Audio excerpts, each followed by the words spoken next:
कि recently India के defence minister की तरफ से ये स्टेटमेंट आई है कि हम पाकिस्तान के पास जो कश्मीर है और जो गिलगित बल्तिस्तान है उसको लेने के लिए पूरी तरीके से तैयार हैं। दूसरी साइड पे अगर पाकिस्तान की मौजूदा सूरत हाल का जायज़ा लिया जाए तो पूरी दुनिया के सामने है जो पाकिस्तान में फोर्सेस हैं वो कैसे इंगेज हैं इंटरनल मामलात में, और इस मामलात में और इन हालात में क्या इंडिया की फोर्सेस फ़ायदा उठा सकती हैं या नहीं। पाकिस्तान बात करने का मकसद ये है, देखें हमें अपनी फौज में फख्र है और इंशाल्लाह फख्र रहेगा हमारा। ठीक है, जो उनकी तरफ से स्टेटमेंट आई है उस पर क्या वो स्टेटमेंट देते रहे, इंशाल्लाह हम बहादुर हैं, दिलेर हैं, इंशाल्लाह हम मुकाबला करें उनका। हम जी जूते मारेंगे जी इनको। अच्छा, कश्मीर की तरफ देखें, कश्मीर हमारी शाहरग है, कश्मीर हमारे कश्मीर अपने कश्मीर की खैर मनाएं। इमरान खान आ रहा है वापस। समझते हैं इंडिया वाले फ़ायदा उठा लेंगे? सर नहीं उठा सकते, अल्हम्दुलिल्लाह हम इधर से बॉर्डरों की तरफ ही जाएंगे, कोई मसला नहीं, इंडिया से हम खुद ही निपट लेंगे, कोई मुश्किल नहीं, इंशाल्लाह इंडिया का हमें कोई बार नहीं ना हम कुछ समझ। वैसे तो पाकिस्तान में कुछ एक सेक्शन ऑफ सोसाइटी है जो इस समय बहुत भयानक रूप से डरे हुए हैं कि कहीं इस सब चीज़ों का फ़ायदा उठा करके जो पाकिस्तान में इस समय मारकाट मची हुई है उसका फ़ायदा उठा करके उनके हाथ से कश्मीर ना चला जाए, पीओके ना चला जाए। मतलब अब एक तो ये कोई नई बात नहीं है, पिछले 75 सालों में शायद ही हम लोग उंगलियों पे गिन सकते हों इतने दिन रहे होंगे जिसमें पाकिस्तानी नहीं डरे होंगे, क्योंकि जब कोई दूसरे की संपत्ति पर कब्जा करता है तो उसको हमेशा डर सताया रहता है कि यार मैंने तो कर लिया जैसे तैसे करके, अब इसका जो बदला आएगा, जो इसका विरोध प्रदर्शन आएगा, जो इसका जवाब आएगा वो एकदम आत्मा कपा देने, रूह कपा देने वाला होगा। इसी के डर के चक्कर में और पीओके में आप देखो जिस तरीके से एक इंस्टेबिलिटी है, बहुत भयानक किस्म की इंस्टेबिलिटी पीओके में पिछले 6-7 महीनों में, अगर हम देखें 6-7 नहीं बल्कि 5 महीनों में पाकिस्तानी फौज ने जितनी गालियां खाई हैं, जितना विरोध प्रदर्शन झेला है, जितना पीओके की जनता से गुस्सा देखा है, हमेशा से पुरअमन रहा है और इंशाल्लाह हम हमेशा पुरअमन ही रहेंगे। और हम ये बाजवा साहब से भी इल्तिजा करते हैं, दरख्वास्त करते हैं कि उनके बीच जो काली बेड़े हैं उनको निकालें और अवाम का और पाक फौज का तलक मजबूत होने दें। बिल्कुल, अदारे हैं तो ही पाकिस्तान है। पाकिस्तान है। देखिए सर, पहले हमने क्या कहा, पाक फौज जिंदाबाद, पाक फौज है तो हम हैं। देखें ये सारी चीज़ें हमारे कप्तान ने कल बताई हैं हमें कि हम पाक फौज के साथ हैं, हमारे इदारे सब मजबूत होने चाहिए, लेकिन जो कुछ कल जो लाहौर में वाकया पेश आया कैंट के बाहर, जो पिंडी में वाकया पेश आया कैंट के बाहर, जी देखें अगर अवाम ने कुछ ऐसा गलत किया है तो हम जिम्मेदार हैं वहाँ। हम सारी कौम पाकिस्तान फौज के साथ हैं। अगर इंडिया में इतनी जरूरत है तो आए दिखाएं, आकर हमें कुछ भी ऐसा करके दिखाएं। ठीक है, हम भी बिल्कुल तैयार हैं। अगर ये बोलते हैं ना कि हम तैयार हैं, आ जाए, हम तैयार हैं, लेकिन ये हमारा तैयार है। जी मैं आपको पहले ये वादा करना चाहता हूँ कि जो है मुस्लिम लीग नून है, जो मियाँ बरादरान, ये इंडिया की बी टीम है, इनके सारे जितने भी मफाद और जितने भी इनके कंडक्ट है इंडिया के साथ हैं। इनके हाल ही में देख लो कि जिस तरह मरियम बीबी के दामाद ने उस पावर प्लांट के लिए जिस तरह असरअंदाज हुआ है मौजूदा गवर्नमेंट में, तो इसमें तो कोई दो ही नहीं, उनका ये वहम हो सकता है, शौक हो सकता है, उनके ख्याल। देखें थोड़ा सा तल्ख सवाल है लेकिन सवाल करना मेरा हक है। कैसे तैयार हैं? कल जो पिंडी में वाकया पेश आया, अदारों के खिलाफ अवाम खड़ी हो गई है, लाहौर में वाकया पेश आया, पेशावर में वाकया पेश आया, अभी ये जैसे भाई बोल रहे थे, आपको लगता है कि हम सब यूनाइटेड हैं इस टाइम पे? जी सर, इंशाल्लाह यूनाइटेड होंगे।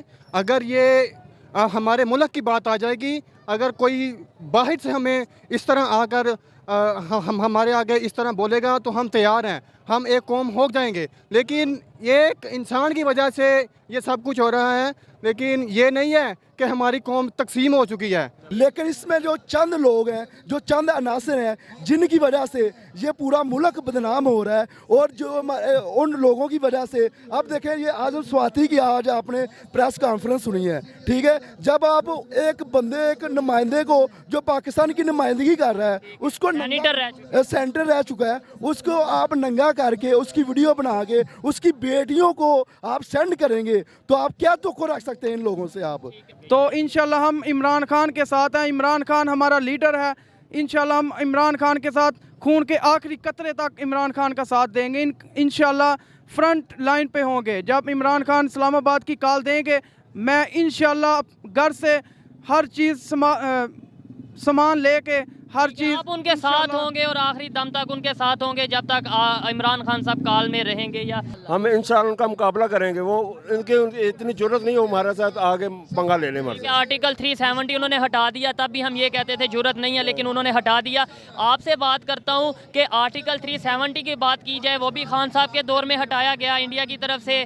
अब अगर इस तरह का कोई वाकया पेश आता है तो फिर इसका मतलब है खान साहब की वजह से, ये क्वेश्चन है, आप इसका आंसर दे सकते हैं अपनी मर्जी के साथ, कि खान साहब जब भी आते हैं या खान साहब का जब माहौल बनता है तो तब इंडिया वाले फ़ायदा उठाते हैं। ये देख लें आप, ट्विटर देखें DGISPR का, तो हर बंदा देखें, फिर भी जो है हमारे अदारे हैं, रिस्पेक्ट, जो गलत करे उसके खिलाफ आप बोलें, लेकिन क्या अदारों के खिलाफ बोलने का ना तो मुझे कोई हक है ना ही यहाँ से कोई। आप अदारे से प्यार नहीं करते? मैं अदारे से प्यार करता हूँ, लेकिन एक फ़र्द की वजह से उसने पूरे अदारे को बदनाम कर दिया है। उसको चाहिए कि इस तरह की जो गलत हरकत कर रहा है, कभी किसी को हुकूमत में आने देता, कभी किसी को, उसने पाकिस्तान का नाम बदनाम कर दिया है। ठीक है, इसलिए तो ऐसी सूरत सबसे पहले तो कि वो इस जो उन्होंने ये स्टेटमेंट दी है, ये इसके पीछे वजह क्या है?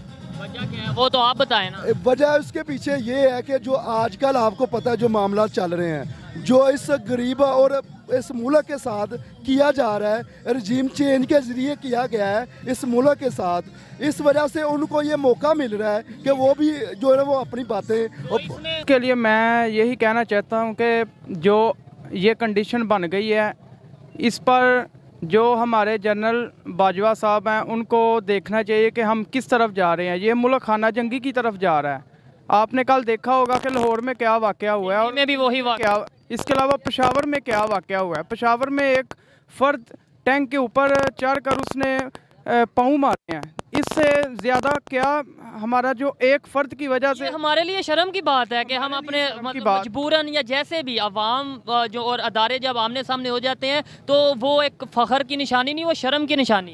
ये एक हकीकत पसंदी के साथ बात करें तो इसमें बुरी बात क्या है? उन्हें मौका मिल रहा है, वो तो मौके का फ़ायदा उठाएंगे। इसके अंदर हम उन्हें कसूरवार कह सकते हैं? नहीं, उनको कसूरवार नहीं कह सकेंगे। ये हमारी आपस की कमज़ोरियाँ हैं। जिस तरह आपने रात को देखा लाहौर में, देखा, मैं खुल के अगर क्लियरली बताऊं कि अवाम लाहौर कैंट में पहुंच चुकी थी और जो आर्मी के टैंक हैं वो बाहर आ चुके थे, अवाम आमने सामने हो चुकी थी, लेकिन अभी हालात कंट्रोल में है।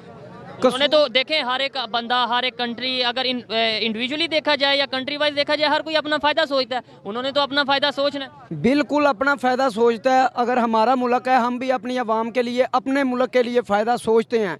लेकिन चीज़ें ये हैं कि जब से आपने देखना है, कसूर बिल्कुल आपकी बात से इत्फाक करता हूँ कि हमारे जितने हुक्मरान आए हैं इनको अपनी जोलियाँ भरने का पड़ा हुआ है, ठीक है। उसके बाद इन्होंने कश्मीर का नहीं सोचा। अभी नहीं हुई।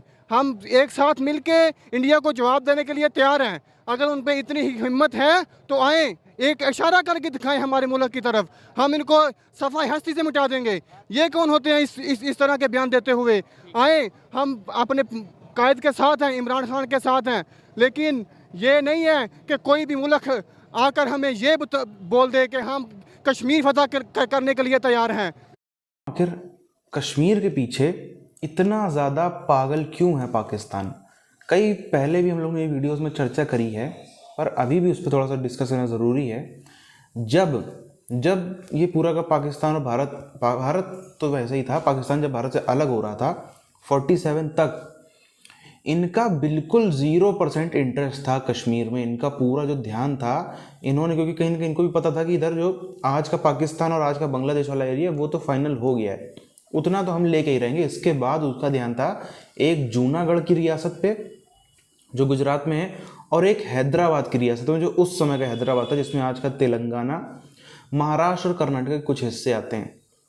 इस पे इन लोग का पूरा ध्यान था। और हैदराबाद में अगर आपको याद हो रज़ाकारों का इतिहास, तो वहाँ के जो रज़ाकार थे वो भी जाना चाहते थे पाकिस्तान के साथ में। वहाँ की हालांकि आबादी मेजॉरिटी ऑफ हिंदू थी, वो चाहती थी भारत के साथ में रहना, लेकिन जो वहाँ की सेना में और शासन में ज़्यादा थे तो वो सब जाना चाहते थे पाकिस्तान के साथ। पर सरदार वल्लभ भाई पटेल जी का इसमें पूरा क्रेडिट उनको मिलना चाहिए। आज हैदराबाद रियासत भारत का हिस्सा है। खैर, इसी के चलते जब पाकिस्तानियों ने पूरा जोर लगा के देख लिया, क्योंकि उनको चाहिए था यहाँ से थोड़ा सा और मेहनत करते, समुद्र का भी रास्ता मिल जाता, थोड़ा गलियारा बना लेते, समुद्र का रास्ता मिल जाता, और अच्छा खासा जो है पूरी दुनिया में कनेक्टिविटी हो जाती। जब देखा कि वो भी हाथ से निकल गया, जूनागढ़ भी हाथ से निकल गया, बाकी थोड़ी थोड़ी उम्मीद भोपाल और इन सब जगहों से थी, वो भी हाथ से निकलते गए, तब इनको समझ में आ गया कि अब कम से कम कश्मीर ही आखिरी ऑप्शन है, उसी को पकड़ लो। कश्मीर में भी अगर आप देखो सिर्फ पीओके वाला हिस्सा, पीओके गिलगित बल्तिस्तान, इनसे छीन लिया जाए और नीचे जो सिंध की, जो लोअर सिंध की बेल्ट है, जो समुद्र तट का इलाका है, वो इनसे छीन लिया जाए। अभी भी जो ये घुट घुट के जी रहा है ना देश, अभी भी जो इसकी इकॉनमी थोड़ी बहुत रेंग रेंग के चल रही है, ये पूरा नष्ट हो जाए देश, इसके पास में कुछ बचेगा ही नहीं। बिजली पानी इनका सब का सब उधर से आता है, जो पीओके वाला एरिया है वहाँ से आता है, वो ना हो पीओके इनके यहाँ से चला जाए, इनके पास में बिजली की और पानी की बहुत ही खतरनाक कमी पड़ जाए, बहुत कम पानी हो जाए, अभी भी है लेकिन तब तो और ज़्यादा हो जाए। और इधर जो ये इनका समुद्र तट वाला इलाका है, सिर्फ सिंध भर का, बलूचिस्तान वाले के पास में समुद्र तट रहे तब भी ये नष्ट हो जाएंगे, इनकी पूरी दुनिया से कनेक्टिविटी टूट जाएगी। बलूचिस्तान में इनकी हिम्मत नहीं है वहाँ से अपना ट्रेड ले जाए, जब इनकी फ़ौज वहाँ जाने में डरती है, इतने बड़े काफिलों में जाती है, तब भी हमले हो जाते हैं, तो वहाँ से व्यापार हो पाए ऐसा संभव नहीं। चाइना भी डर के भाग गया, तो ये पाकिस्तान क्या चीज़ है।